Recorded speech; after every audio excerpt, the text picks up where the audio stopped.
నిర్మాత దిల్ రాజు తమ్ముడు శిరీష్ రెడ్డి రామ్ చరణ్ ని ఉద్దేశిస్తూ కీలక వ్యాఖ్యలు చేశారు.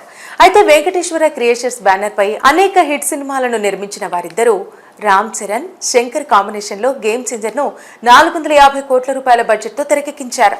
అయితే ఈ మూవీ డిజాస్టర్ వల్ల ఎదురైన ఇబ్బందుల గురించి తాజాగా శిరీష్ రెడ్డి పలు వ్యాఖ్యలు చేశారు.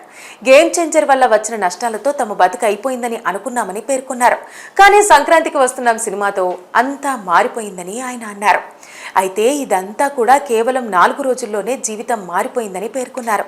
ఆ సినిమా లేకుంటే తమ పరిస్థితి ఎలా ఉండేదో ఊహించుకోలేమని, అప్పుడు అందరూ మా పని అయిపోయిందంటూ హేళన చేసేవారని అన్నారు. గేమ్ చేంజర్ సినిమా ఫ్లాప్ అయిన తర్వాత హీరో కానీ దర్శకుడు కానీ వచ్చి ఏమైనా సహాయం చేశాడా అని పేర్కొన్నాడు.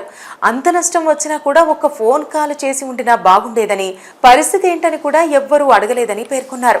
సినిమా ఫ్లాప్ అయినందుకు హీరో రెమ్యునరేషన్ నుండి కొంత డబ్బు కూడా మేము వెనక్కి తీసుకోలేదని, కానీ సంక్రాంతికి వస్తున్న సినిమాతో 70% గేమ్ చేంజర్ నష్టాన్ని కవర్ చేసిందని పేర్కొన్నాడు.